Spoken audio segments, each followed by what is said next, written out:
नमस्कार। कहावतों में सब कुछ कहा जा चुका है, अगर आदमी ऊपर करे तो। हालांकि आदमी ऊपर करता नहीं, इसलिए आज आइए कहावतों के आधार पर ही भारत के राजनीतिक और सामाजिक जो वर्तमान परिप्रेक्ष्य में उस पर चर्चा की जाती है। फिलहाल 3 कहावतों के आधार पर ये चर्चा मैं करूँगा। पहली कहावत है, लालच ले परलोक नसावे, यानी व्यक्ति लालच में अपने परलोक को भी बिगाड़ लेता है। दूसरी कहावत है, तलवार का घाव भले भर जाए, बात का घाव नहीं भरता। और तीसरी कहावत है, विपत्तियां जब आती हैं तो अकेले नहीं एक साथ आती हैं। चलिए शुरुआत करते हैं पहली कहावत से, लालच ले परलोक नसावे। अभी कुछ दिन पहले तक भारतीय राजनीतिक परिदृश्य में सब कुछ ठीक ठाक था। भाजपा की सरकार तो है ही केंद्र में, और उसके अलावा राज्यों में भी कुल मिला के उसकी स्थिति ठीक ठाक थी और लग रहा था कि भाजपा एक मजबूत पार्टी के तौर पर स्थापित है। लेकिन परिस्थितियां बदली और सत्तारूढ़ पार्टी ने लालच का परिचय देना शुरू किया। एक छत्र साम्राज्य बना रहे और तीसरा कार्यकाल सुनिश्चित किया जा सके, इस लालच में सत्तारूढ़ पार्टी ने सरकारों को गिराना शुरू किया। महाराष्ट्र की सरकार गिरी, वहाँ झारखंड की भी सरकार गिराने जा रहे थे, मध्य प्रदेश की पहले ही गिरा चुके थे। इन सब परिदृश्य से एक पूरा भब्बड़ सा क्रिएट हो गया और सारे के सारे लोग सतर्क हो गए, सचेष्ट हो गए। उसके बाद बारी आई नीतीश सरकार को गिराने की। नीतीश पुराने चावल हैं, उन्होंने इस चीज़ को भांप लिया और पहले ही निकल गए। बस यहीं से भारतीय जनता पार्टी की लालच ने उसके पर लोग को बिगाड़ना शुरू किया। नीतीश समझ गए कि भारतीय जनता पार्टी राज्य सरकारों को छोड़ने वाली नहीं है। अब ऐसे में करो या मरो की स्थिति के सामने नीतीश कुमार के सामने आ गई। वो समझ गए कि अब उनका राजनीतिक वनवास शुरू होने वाला है। ऐसे में चाणक्य ने भी बहुत पहले कहा है कि दुश्मन को दीवार तक नहीं ले जाना चाहिए, वरना वो पलट के वार करेगा। और नीतीश ने पलट के वार कर दिया। उन्होंने पूरी पार्टी अपनी उसके साथ उन्होंने राजद के साथ विलय कर ली और उनकी सरकार बच गई। अब उसके बाद जाहिर सी बात है उसमें अगला कदम होना था। अब नीतीश बाबू अपने साथ आगे की कार्रवाई के लिए चल पड़े और उन्होंने विपक्ष के तमाम नेताओं से मिलना शुरू किया। राहुल गांधी से मिले, तेजस्वी के साथ तो खैर बहरहाल वो ही हैं, शरद पवार से मिले, सोनिया गांधी से भी मिलने की बात है और बाकी सब लोगों से मिलजुल रहे हैं वो। और नीतीश कुमार के सामने इस बात की कम से कम 2 बार की दृष्टांत मौजूद हैं। पहली बार तो वो खुद भी उसके हिस्सा थे, जब कांग्रेस की 2 कद्दावर सरकारों को, पहली बार 75 में इंदिरा गांधी की सरकार को, 77 में, और दूसरी बार 79 में राजीव गांधी की कद्दावर सरकार को विपक्षी एके ने ध्वस्त कर दिया था। तो इसलिए ये कहना कि नीतीश कुमार अपने मिशन में सफल नहीं हो पाएंगे, इसको सिरे से इनकार करना का कोई मतलब नहीं है। वो अपनी कोशिश में लग गए हैं और चूंकि उनका एक बड़ा व्यक्तित्व है और उसके अलावा वो सन 77 की उस आंदोलन के एक बड़े हिस्सा रह चुके हैं जिसने इंदिरा गांधी जैसी शक्तिशाली प्रधानमंत्री की सरकार को उखाड़ फेंका था अकेले दम पर जयप्रकाश नारायण के बूते। इसलिए ये कहना कि नीतीश कुमार अपनी कोशिशों में सफल नहीं हो पाएंगे, इसको सिरे से नकारने का कोई मतलब नहीं है। भारतीय राजनीति के शांत सागर में जहां ऑलमोस्ट भारतीय जनता पार्टी सबसे शक्तिशाली दिख रही थी और विपक्ष चारों खाने चित्त पड़ा था, उस शांत सागर में हलचल तो नीतीश कुमार ने पैदा कर ही दी है और हो सकता है कि उनकी नाव सागर के इस किनारे आकर के लग जाए। इससे इनकार नहीं किया जा सकता।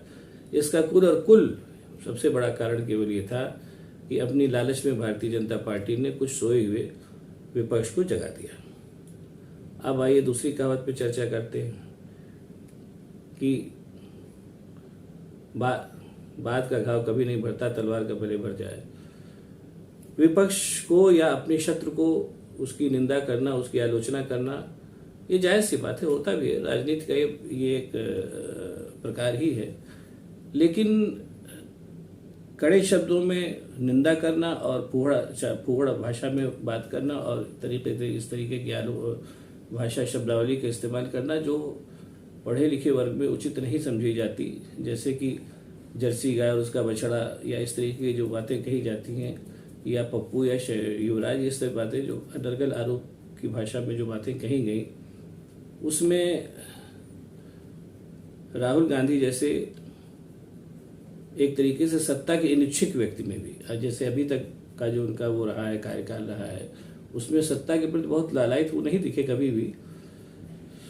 उनकी इस भले अब जो भी कह लीजिए, उनकी प्रवृत्ति को भी भाजपा के लोगों ने पप्पू की संज्ञा दी, वो तो एक अलग बात है, लेकिन लगातार किए जा रहे प्रहारों पर और अनर्गल प्रहारों पर और एक तरीके से अशोभनीय और फूहड़ भाषा में किए जा रहे प्रहारों के चलते राहुल गांधी जैसे एक तरीके से सत्ता के अनिच्छुक व्यक्ति ने भी अपनी कार्रवाई शुरू कर दी और उनकी भारत यात्रा निकल रही, जो अच्छी खासी भारत जोड़ो यात्रा निकल रही, जो अच्छी खासी सफल होती दिख रही है। उस यात्रा से निपटने के लिए भी भाजपा ने अपनी वही पुरानी रणनीति अख्तियार कर ली है कि वो 41,000 की बुशर्ट पहने हैं और इस तरीके का कंटेनर में याशी चल रही है। सब जो तरीके के फूहड़ आरोप है, अब जनता इतनी वो नहीं रह गई है। जो प्रतिबद्ध कैडर है भाजपा को, वो भले इन आरोपों में भरोसा करे, लेकिन कॉमन मैन इन आरोपों पर भरोसा नहीं करता। और अगर कांग्रेस ने भी तुर्की बतुर्की जवाब देना शुरू कर दिया है कि भाई आप वो 41,000 की शर्ट पहने, तो उनका वो भी तो 15 लाख का सूट पहनते हैं, तो वो ठीक है। एक जैसा मैं पहले भी कह चुका हूँ, इस तरीके के दिशाहीन आरोपों से आप चीज़ों को थोड़ी देर के लिए टाल तो सकते हैं, लेकिन इसको शुतुरमुर्गी प्रवृत्ति कहा जाएगा। जनता जिन दिक्कतों से परेशान हो रही है, वो दिक्कतें कहीं ना कहीं उसको सिर उठाने के लिए तो बातें करेंगी ही, जैसा होता दिख भी रहा है। और तीसरी बात जो उसको मैं कहूँगा, इस पर भी विस्तार से फिर चर्चा करूँगा, अभी बता दे रहा हूँ कि भारतीय जनता पार्टी, जिसके लिए अभी मुश्किल तमाम 3 महीने पहले तक सब कुछ शांत सा लग रहा था, और जैसे लग रहा था कि वो शायद तीसरी बार भी सत्ता में आ जाए, उसको उसकी अतिशय लालच और अशिष्ट भाषा ने उसके लिए कम से कम 2 बड़े प्रतिद्वंदी सामने ला के खड़े कर दिए हैं। जो अभी तक शांत मुद्रा में थे, वो हो भी सकता है कि सफल होंगे या नहीं कहेंगे होंगे, ये अभी तक इसको अभी से कहना एक तरीके से ना समझी होगी, लेकिन इन दोनों लोगों ने भाजपा के लिए मुश्किल खड़ी करनी तो शुरू ही कर दी है। भविष्य में देखिए क्या होता है।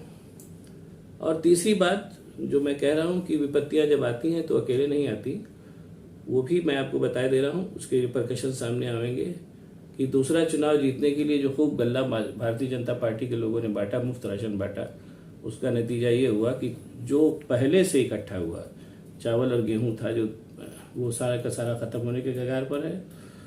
और उसके चलते अब तीसरी सरकार लाने के लिए गल्ला कहाँ से आएगा, ये भी जाहिर सी बात है भाजपा की चिंता में शुमार है। इसलिए चावल और गेहूं के निर्यात पर प्रतिबंध लगा दिया गया है। आपके लिए, आपकी जानकारी के लिए बात बता दें कि चावल और गेहूं वो निर्यात है जिससे भारत की विदेशी मुद्रा को करीब 40% चीज़ें मतलब पूरे निर्यात का 40% इन खाद्य वस्तुओं के निर्यात से आता है। 40% इन्हीं निर्यात में 40% इन्हीं खाद्य वस्तुओं की हिस्सेदारी है। जब ये चीज़ें घटेंगी तो जाहिर सी बात है कि फिर वो मुद्रा संकट की, विदेशी व्यापार में असंतुलन की स्थिति पैदा होगी, जो कालांतर में गरीबी और भुखमरी के दुष्चक्र को और बढ़ाएगी। अभी चुनाव में 1.5-2 साल का वक्फा और है, ये संकट भी भाजपा के लिए मुसीबत ही खड़ी करेगा। बाकी अभी तो 1.5 साल है, देखिए चीज़ें कौन कौन सी करवट बदलती हैं। फिलहाल ये कहने में अतिशय गुरेज नहीं है कि भारतीय जनता पार्टी के लिए राहुल गांधी और नीतीश कुमार राहु केतु के तरीके से सामने आए हैं। अब देखना है कि राहु केतु से भारतीय जनता पार्टी कैसे निपटती है। नमस्कार। अगर आपको ये वीडियो पसंद आया तो इसको लाइक करिए, सब्सक्राइब करिए और शेयर करिए, ताकि आपको ऐसे ही वीडियो और भी देखने को मिलते रहें। धन्यवाद।